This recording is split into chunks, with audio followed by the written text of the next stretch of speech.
La lluvia había comenzado durante la noche, como si el cielo hubiera decidido borrar cualquier rastro antes de que amaneciera. Al principio eran gotas sueltas, un susurro tenue sobre las pieles tensadas, sobre los escudos apoyados, sobre los caballos inquietos. Luego se convirtió en una cortina pesada y gris, capaz de disolver los bordes del campamento, de borrar las voces, de volver borrosos hasta los mismísimos estandartes. Para cuando apareció la primera luz entre las nubes, el camino ya era una única franja de barro espeso, y en ese barro se hundía, lenta pero inevitablemente, el ejército que se decía dueño del mundo. 3 legiones completas, unidades auxiliares, esclavos, mulas cargadas hasta el lomo, artesanos, contables, sirvientes del gobernador, mensajeros, carretones crujientes, soldados de todos los rincones del imperio.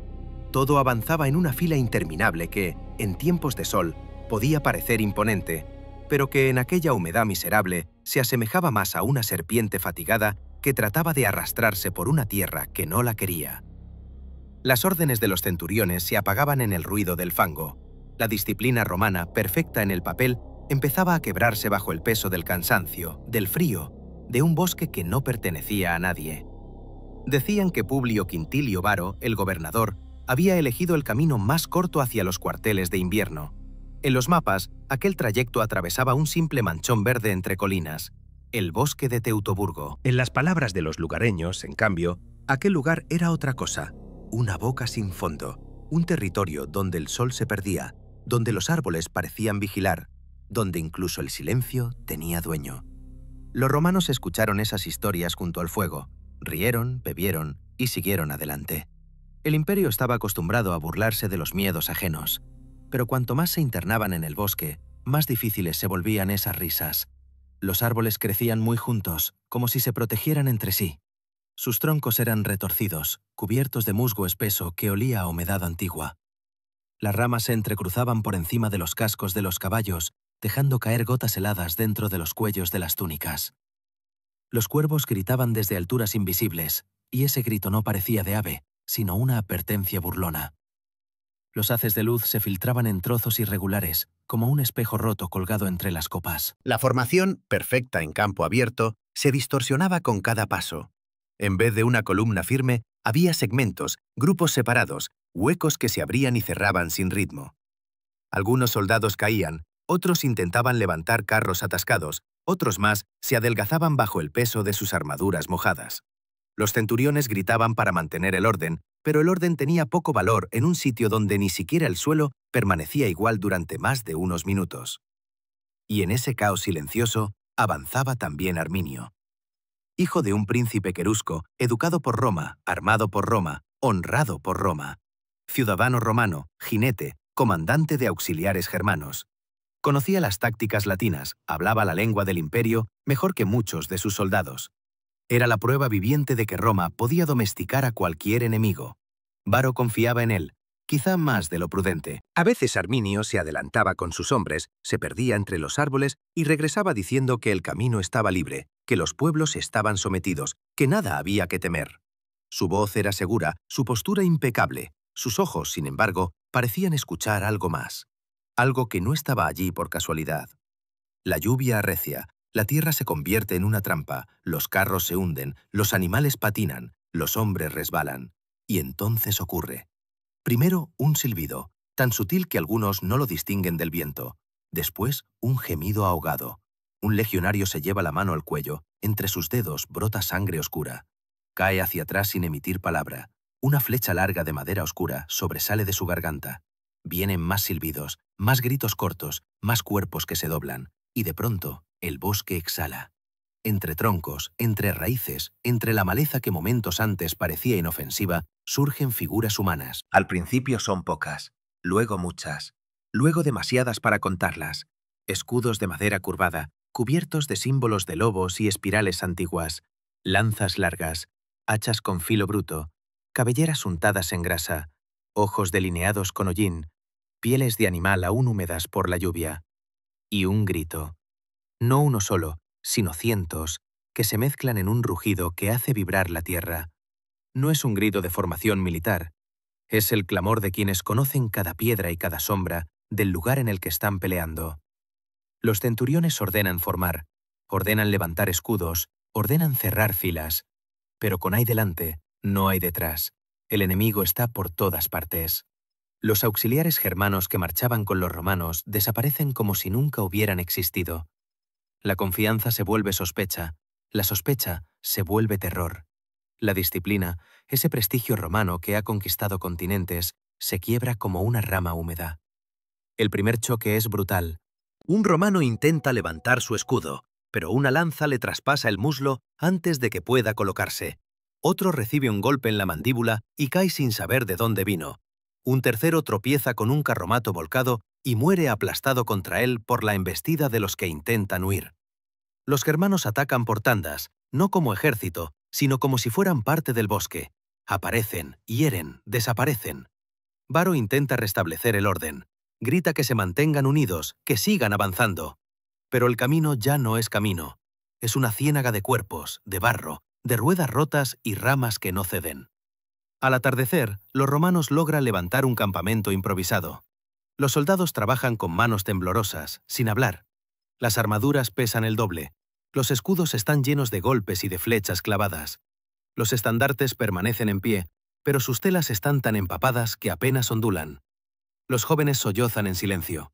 Los veteranos tienen miradas huecas. Fuera del campamento se escuchan voces, germanos caminando libremente, canciones, llamados cortos y burlones. No se acercan, no tienen prisa. El bosque parece sonreír con ellos. La noche es interminable. Algunos sueñan con Roma, con mercados, con pan caliente, con el olor del aceite. Otros no duermen. Al amanecer llueve más fuerte. No hay elección, seguir avanzando o morir allí mismo. El bosque no da tregua. La columna intenta moverse. No es una columna en realidad, es un organismo herido que arrastra sus partes sin coordinación. Los germanos atacan de nuevo. Esta vez van a por el corazón, los carros de suministros. Golpean a los animales, cortan las cuerdas, derriban ruedas, abren sacos de grano y dejan que el contenido se mezcle con el barro. Destruyen lo que da fuerza. Roma sabe luchar, pero no sabe hacerlo donde no hay espacio para formar líneas. A mediodía, el lodo está cubierto de trigo, sangre y madera rota. La desesperación comienza a asomar en los ojos de los soldados. Algunos maldicen a los dioses, otros a Varo. Algunos miran a los germanos auxiliares que ya no están y entienden al fin lo que antes se negaron a ver.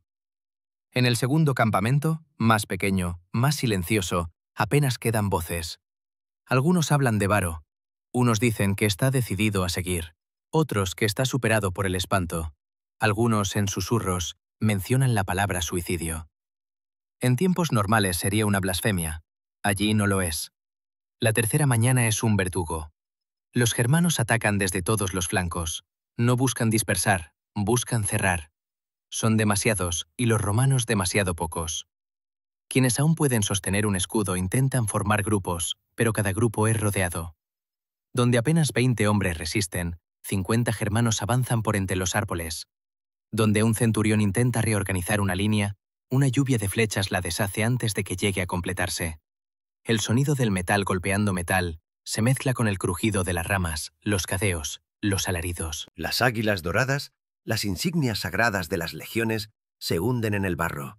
Hombres heridos se aferran a ellas como si fueran parte de sus propias almas. Morir, sí. Perder la águila, no. Pero incluso ese acto noble queda reducido a un gesto inútil cuando el bosque se les viene encima como una ola oscura. En algún punto del caos aparece Arminio. Va manchado de sangre, quizá propia, quizá ajena. Su armadura está rayada, su rostro tenso. Da órdenes rápidas en su lengua. Sus guerreros lo siguen con fervor. Él no parece enloquecido, no sonríe, no grita. Solo actúa con la serenidad de quien ha esperado años para aquel momento. Cada paso suyo es una declaración. Los romanos caen uno tras otro. Algunos tratan de romper el cerco, no pueden.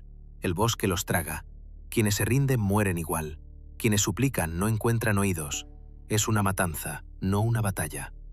Cuando la resistencia se reduce a pequeños núcleos aislados, los germanos avanzan entre los cuerpos, rematando a los heridos. Nadie quiere dejar enemigos detrás. Nadie quiere permitir que la historia pueda contarse en boca romana. Sin embargo, unos pocos son capturados, jóvenes, robustos, con ojos donde el terror ha echado raíces. Serán exhibidos, vendidos o torturados. Arminio sabe que no necesita cadáveres para transmitir un mensaje. Necesita testigos. El cadáver de Varo aparece más tarde. Algunos dicen que se atravesó con su espada para evitar el cautiverio, otros que fue ejecutado. Sea como sea, los germanos no encuentran placer en su cuerpo. Les habría gustado llevarlo vivo como trofeo mayor. Pero incluso muerto, su figura pesa. Representa el fracaso absoluto de una autoridad que creyó entender un lugar que no entendía. Los días pasan. Los animales del bosque merodean. Los cuervos descienden. La lluvia disuelve la sangre. El barro lo engulle todo. Las armaduras se oxidan. Las flechas se pudren. Las huellas se deshacen. El bosque recupera lo que siempre fue suyo. Cuando las noticias alcanzan Roma, lo hacen en boca de mensajeros agotados, temblorosos. Hablan de desaparición, no de derrota. De 3 legiones enteras tragadas por un bosque. De traición. De un nombre. Arminio. El eco de ese nombre se expande por los corredores del poder, por las plazas, por los patios donde la gente intercambia rumores y temores. Cuentan que el viejo Augusto, al enterarse, caminó por su palacio golpeando su cabeza contra las puertas y murmurando: «Varo, devuélveme mis legiones». No hablaba con ira, sino con un vacío que ni los templos podían llenar. No era la pérdida de soldados, sino la grieta en la ilusión de invencibilidad. El bosque de Teutoburgo no se convirtió simplemente en una derrota militar, se volvió una sombra en la memoria del imperio, un recordatorio de que la tierra no siempre se deja trazar con líneas rectas ni llenar con leyes ajenas, que hay lugares donde cada raíz tiene más autoridad que cualquier gobernador. Años después, comerciantes y viajeros evitarán aquella región. Dirán en voz baja: «Ahí dentro desaparecieron 3 legiones». No conocerán los nombres de quienes murieron, no sabrán quién era el muchacho que cayó primero, ni el veterano que empuñó su espada hasta el final, ni los auxiliares que cambiaron de bando. Para ellos, esos hombres serán solo un número en una historia distante. Pero el bosque los recordará a su manera, en el susurro de las hojas, en el crujido de los troncos, en el aleteo de los cuervos. En cada gota de lluvia que caiga sobre esa tierra húmeda, habrá un eco del grito que alguna vez llenó esos caminos. En cada sombra, habrá un fragmento del miedo que sintieron los hombres que creyeron que la disciplina podía vencerlo todo. Las águilas doradas se hundieron allí, y el imperio aprendió que hay heridas que ni el tiempo ni los monumentos pueden borrar por completo. Teutoburgo no fue solo un lugar donde murieron soldados, fue donde murió una certeza. Y los bosques, que no entienden de fronteras ni de conquistas, siguieron creciendo. Con raíces más profundas, con sombras más densas, callados, pero no olvidadizos. Y sin embargo, incluso después de que los últimos ecos del combate se desvanecieran, algo quedó suspendido en el aire del bosque.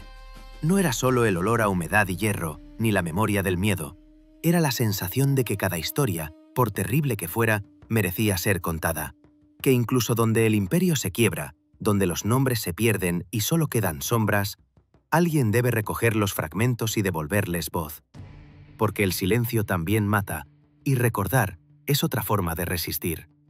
Quizá por eso, si has llegado hasta aquí, si has recorrido con nosotros este camino entre la lluvia, el barro y los ecos de los que nunca regresaron, vale la pena seguir caminando juntos. Cada relato del pasado, de batallas olvidadas, de imperios que cayeron, de pueblos que se negaron a arrodillarse, abre una ventana para entender el presente.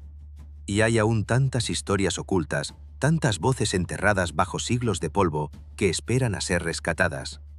Por eso te invito a quedarte, a no soltar esta senda. Suscríbete, acompáñanos, forma parte de quienes devuelven vida a lo que el tiempo intentó borrar. Cada nueva historia, cada nuevo recuerdo estará aquí esperándote, porque mientras haya quien escuche, ninguna sombra podrá reclamar del todo el pasado.